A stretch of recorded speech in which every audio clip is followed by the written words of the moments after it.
കോഴിക്കോട് ഉള്ളിയേരിയിൽ ഗർഭസ്ഥ ശിശുവും അമ്മയും മരിച്ച സംഭവത്തിൽ യുവതിയെ ചികിത്സിച്ച ഉള്ളിയേരി MMC ആശുപത്രിക്കെതിരെ ഭർത്താവ് വിവേക്. ഭാര്യ വെന്റിലേറ്ററിൽ കിടക്കുമ്പോഴും പ്രശ്നമില്ലെന്നാണ് ആശുപത്രി ജീവനക്കാർ ബന്ധുക്കളെ അറിയിച്ചത്. ശസ്ത്രക്രിയ ചെയ്യാൻ ആവശ്യപ്പെട്ടിട്ടും ഡോക്ടർ അതിന് തയ്യാറായില്ല എന്നും വിവേക് ജനം ടിവിയോട് പറഞ്ഞു. പ്രസവത്തിനായി കോഴിക്കോട് MMC ആശുപത്രിയിൽ പ്രവേശിപ്പിച്ചതിന് ശേഷം അതുമായി ബന്ധപ്പെട്ട നടപടിക്രമത്തിനിടെ മരണപ്പെട്ട അശ്വതിയുടെ കുടുംബം ഇപ്പോൾ ആശുപത്രിയുടെ നടപടിയിൽ ദുരൂഹതയുണ്ട് എന്നാരോപിച്ച് പ്രത്യക്ഷ പ്രക്ഷോഭത്തിലേക്ക് കടക്കുകയാണ്. ഇപ്പോൾ അശ്വതിയുടെ ഭർത്താവായിട്ടുള്ള വിവേക് നമ്മോടൊപ്പം ചേരുകയാണ്. ഇപ്പോൾ ഒരു പ്രത്യക്ഷമായ സമരത്തിൽ ആശുപത്രി നടപടിക്കെതിരെ കടക്കുകയാണ്. എന്താണ് അത്തരമൊരു പ്രക്ഷോഭത്തിലേക്ക് കടക്കാനിടയാക്കിയ സാഹചര്യം എന്ന് പറഞ്ഞാൽ ഞങ്ങൾ അവളെ പ്രസവത്തിന് വേണ്ടിയിട്ടാണ് MMC ഹോസ്പിറ്റലിൽ പോകുന്നത്. 7-ാം തീയതി രാവിലെ പോയി കാണിക്കാൻ വേണ്ടി പോയതാണ്. കാണിക്കാൻ വേണ്ടി പോയപ്പോൾ ഡോക്ടർ പറഞ്ഞ് പ്രസവത്തിൻ്റെ സ്കാനിങ് റിപ്പോർട്ട് നോക്കിയപ്പോൾ പ്രസവത്തിൻ്റെ സമയമായി 37 ആഴ്ച കഴിഞ്ഞ്. അപ്പോൾ ഇവളെ ഈ 2 ദിവസം ഇവിടെ അഡ്മിറ്റ് ചെയ്യണം. എന്നിട്ട് പെയിന് വന്നില്ലെങ്കിൽ 3-ാമത്തെ ദിവസം സിസേറിയൻ ചെയ്ത് കുഞ്ഞിനെ പുറത്തെടുക്കാം. അങ്ങനെ പറഞ്ഞ് കഴിഞ്ഞ് 2 ദിവസം കഴിഞ്ഞ് 3-ാമത്തെ ദിവസം ചൊവ്വാഴ്ച ഞങ്ങൾ പിന്നെ ലേബർ റൂമിൽ അവളൊക്കെ കയറ്റി അവർ മരുന്ന് കൊടുത്ത് വേദനയ്ക്കുള്ള മരുന്ന് കൊടുത്തപ്പോൾ അവൾക്ക് വേദന ഒന്നും വന്നില്ല. അപ്പം ഡ്യൂട്ടി ഡോക്ടർ അല്ല, അവളെ OP ഡോക്ടർ പ്രജിഷ എന്ന് പറഞ്ഞ ഡോക്ടറാണ്. അവർ ഞങ്ങളോട് വന്ന് പറഞ്ഞ് അവൾക്ക് ഇന്ന് എന്തായാലും ഉണ്ടാവില്ല, നാളെ നമുക്ക് രാവിലെ സിസേറിയൻ ചെയ്യാന്ന് പറഞ്ഞു. അപ്പോൾ അമ്മയ്ക്കും കുഞ്ഞിനൊന്നും ഒരു കുഴപ്പമില്ല. അവൾക്ക് ചെറിയ പ്രശ്നം ഉണ്ടായതുകൊണ്ട് പിന്നെ ആദ്യത്തെ കുഞ്ഞിന് 11 വയസ്സായി. അപ്പം മോന് 11 വയസ്സായതുകൊണ്ടും പിന്നെ സിസേറിയൻ ചെയ്യുന്നതാണ് നല്ലത്. അവരെന്നെ ആദ്യം ഞങ്ങളോട് പറഞ്ഞത് അങ്ങനെയാണ്. അപ്പം ബുധനാഴ്ച രാവിലെ അവൾ പുറത്ത് വന്ന് ലേബർ റൂമിൻ്റെ പുറത്ത് വന്ന് ഇൻഷുറൻസിൻ്റെ ഒരു കാര്യത്തിന് വേണ്ടി ഞാനും അവളും കൂടി ഹോസ്പിറ്റലിൻ്റെ 4-ാം നിലയിൽ പോയിട്ട് അത് അവിടെ പഞ്ച് ചെയ്യണം, എന്നാലേ ഇൻഷുറൻസ് അവളെ വീണ്ടും ആക്റ്റീവ് ആവും.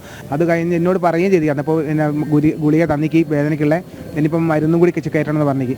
അങ്ങനെ ബുധനാഴ്ച ഉച്ചയ്ക്ക് 1 മണി തൊട്ട് ഇവൾ കരയുന്നുണ്ട്. അപ്പം ഡോക്ടർ എന്നോട് ഒരു മെയിൽ ഡോക്ടറാണ്, അവരെന്നോട് വന്ന് പറഞ്ഞത് പിന്നെ അവൾക്ക് വേദന കിട്ടിയെങ്കിൽ അപ്പം നോർമൽ പ്രസവം തന്നെയാണ് ഉണ്ടാകുക. ആ സമയത്ത് നിങ്ങൾ സിസേറിയൻ നടത്താൻ ആവശ്യപ്പെട്ടിരുന്നു? ഇവള് അവരെ കാല് പിടിച്ച് പറയുന്നുണ്ട്. ഇതിനുള്ളിൽ ഞങ്ങൾ കേൾക്കുന്നുണ്ട്. ഇവർ വാതിൽ തുറക്കുമ്പോൾ ഇവള് നിലവിളിച്ചുകൊണ്ട് ഇവളെ അമ്മ അവൻ്റെ അകത്ത് പോയിരുന്നു. അപ്പോൾ അമ്മയും പറഞ്ഞ് ഇവളും പറഞ്ഞ് ഇന്ന സിസേറിയൻ ചെയ്യണം, അല്ലെങ്കിൽ ഇന്നെ കാണിച്ച ഡോക്ടർ ഞങ്ങൾ കാണിച്ചു തരണം, അല്ലെങ്കിൽ നിങ്ങൾ ഇന്നെ ഇവിടുന്ന് എനിക്ക് വേറെ ഇടയ്ക്ക് ഹോസ്പിറ്റലിലേക്ക് മാറ്റി തരും വേദന കൊണ്ട്.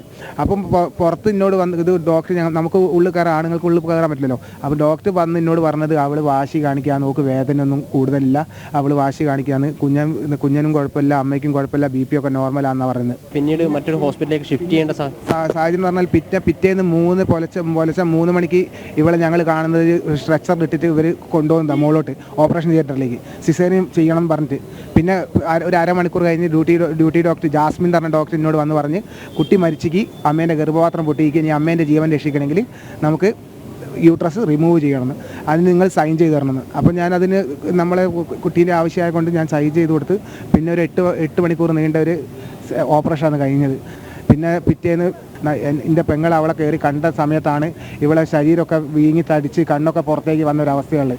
അതായത് അബോധാവസ്ഥയിലായിരുന്നു. ഈ ഓപ്പറേഷൻ കഴിഞ്ഞതിന് ശേഷം അവൾ അബോധാവസ്ഥയിലായിരുന്നു. അതുവരെ പിന്നെ അവൾക്ക് ബോധമുണ്ട്. ഓപ്പറേഷൻ തിയേറ്ററിലേക്ക് കൊണ്ടുപോകുന്നവരെ അവൾക്ക് ബോധമുണ്ട്. പിന്നെ ഓപ്പറേഷൻ കഴിഞ്ഞതിന് ശേഷം അവൾ അബോധാവസ്ഥയിലാണ്. നിങ്ങൾ കണ്ടിട്ടുണ്ടായിരുന്നോ? ഞാൻ കണ്ടിട്ടുണ്ട്. ഞാൻ നേരിട്ടില്ല. എൻ്റെ മുമ്പ് ഞാനും എൻ്റെ അമ്മയും അവളെ അമ്മയും ഉള്ളൂ, 3 ആളേ ഉള്ളൂ. ഒരു കുഴപ്പമില്ലാത്തതുകൊണ്ട് ഞങ്ങൾ ആരെയും അറിയിച്ചിട്ടില്ല, ഒരു കുഴപ്പമില്ലല്ലോ, പിന്നെ അറിയിക്കേണ്ട ആവശ്യമില്ല. നമ്മളെ പിറ്റേന്ന് രാവിലെ വരെ നമ്മളെ അവർ ഇങ്ങനെ പറഞ്ഞ് അവർ ഇതാക്കി. എന്തിനു വേണ്ടിയിട്ട് അന്നപ്പോൾ ഞങ്ങൾ ചോദിച്ചു ഇങ്ങനെ ഞങ്ങൾ ഇവിടുന്ന് ഷിഫ്റ്റ് ചെയ്യണം വേറെ ഇടയ്ക്ക്. അപ്പോൾ അവർ വേണ്ട, ഷിഫ്റ്റ് ചെയ്യേണ്ട, അവളിപ്പോൾ നോർമലാണ്, അവൾക്ക് ഈ അണുബാധ കയറാണ്ട് കണ്ടിട്ടാണ് വെന്റിലേറ്ററിൽ വെച്ചതെന്നൊക്കെ അവർ പറഞ്ഞത്. പിന്നെ മറ്റൊരു ഹോസ്പിറ്റലിലേക്ക് കൊണ്ടുപോയല്ലോ കോഴിക്കോട്, അത് നിങ്ങളുടെ സമ്മതം ചോദിച്ചിട്ടാണ് നമ്മളെ സമ്മതം ചോദിക്കുന്നതിന് മുമ്പ് മൈത്ര ഹോസ്പിറ്റലിൻ്റെ ഈ ആംബുലൻസ് അവിടെ ഉണ്ട്. ഇപ്പം കുറച്ച് ക്രിട്ടിക്കലാണ് സ്റ്റേജ്. നമുക്ക് ഇതിൻ്റെ ടെസ്റ്റ് ഇവിടെ സൗകര്യം ചെയ്യാൻ ഇവിടെ എല്ലാം മൈത്ര ഹോസ്പിറ്റലാണ്, അവിടേക്ക് പോകണം. അതായത് നിങ്ങൾ ഈ കാര്യം അറിയുന്നതിനും തീരുമാനിക്കുന്നതിന് മുമ്പ് തന്നെ ആശുപത്രിയുടെ ഭാഗത്ത് അത്തരത്തിൽ സമീപനം ഉണ്ടായിരുന്നു? അവരെ അറിയിച്ചിട്ടുണ്ടാവും. മൈത്രയിലേക്ക് വിളിച്ച് അവരെ അറിയിച്ചിട്ടുണ്ടാവും. നമ്മൾ മൈത്രയിൽ എത്തിയിട്ട് അരമണിക്കൂർ കൊണ്ട് അവൾ മരണപ്പെട്ടതായിട്ടാണ് നമുക്ക് വിവരം തന്നത്. 3:30 അവിടെ എത്തി, 4 മണിക്ക് അവർ മരിച്ചതായി റിപ്പോർട്ട് തന്നത് നമുക്ക്. ഇനിയിപ്പോൾ ഇതുമായി ബന്ധപ്പെട്ട് ഇപ്പം പറഞ്ഞ മുഖ്യമന്ത്രിക്കും ആരോഗ്യമന്ത്രിക്കും നമ്മൾ പരാതി കൊടുക്കൂ. ഇതിന് എന്തുകൊണ്ട് ഇവർക്ക് സംഭവിച്ചു എന്നുള്ളത് നമുക്കറിയണം. പിന്നെ ഈ ഡോക്ടർ ഇങ്ങനൊരു ജാസ്മിൻ എന്ന് പറഞ്ഞ ഡോക്ടർ ഭാഗത്തുനിന്ന് 3-ാമത്തെ ഒരു കേസാണ് ഇങ്ങനെ വരുന്നതെന്നുള്ള റിപ്പോർട്ടൊക്കെ നമുക്ക് വന്നിരിക്കുക. അതൊക്കെ പോലീസ് നല്ല കറക്റ്റായിട്ട് അന്വേഷിക്കട്ടെ. അപ്പോൾ അവരങ്ങനെ വരുത്തിക്കെങ്കിൽ അവർക്കെതിരെ നരഹത്യക്കുള്ള കേസെടുക്കണം എന്നാണ് നമ്മൾ പറയുന്നത്. MMC ആശുപത്രിയുടെ ഭാഗത്തു നിന്നും ഈ അശ്വതിയെ ചികിത്സിച്ച ഡോക്ടറുടെ ഭാഗത്തു നിന്നും കൃത്യമായൊരു കൃത്യവിലോപം ഉണ്ടായിട്ടുണ്ട് എന്ന് അശ്വതിയുടെ കുടുംബം ആരോപിക്കുന്നു. അതിനാൽ തന്നെ അതുമായി ബന്ധപ്പെട്ട പ്രക്ഷോഭ പരിപാടികളും പരാതികളുമൊക്കെയായി മുന്നോട്ടേക്ക് പോകാൻ തന്നെയാണ് കുടുംബത്തിൻ്റെ തീരുമാനം. ഈ കുടുംബത്തിനൊപ്പം ഈ നാട് കേന്ദ്രീകരിച്ച് ഉണ്ണികുളം പഞ്ചായത്തിൻ്റെ നേതൃത്വത്തിൽ ഒരു ആക്ഷൻ കമ്മിറ്റി രൂപീകരിച്ചിട്ടുണ്ട്. ആക്ഷൻ കമ്മിറ്റിയുടെ നേതൃത്വത്തിൽ വലിയ രീതിയിലുള്ള പ്രക്ഷോഭങ്ങളും സംഘടിപ്പിക്കാൻ തീരുമാനമായിട്ടുണ്ട്.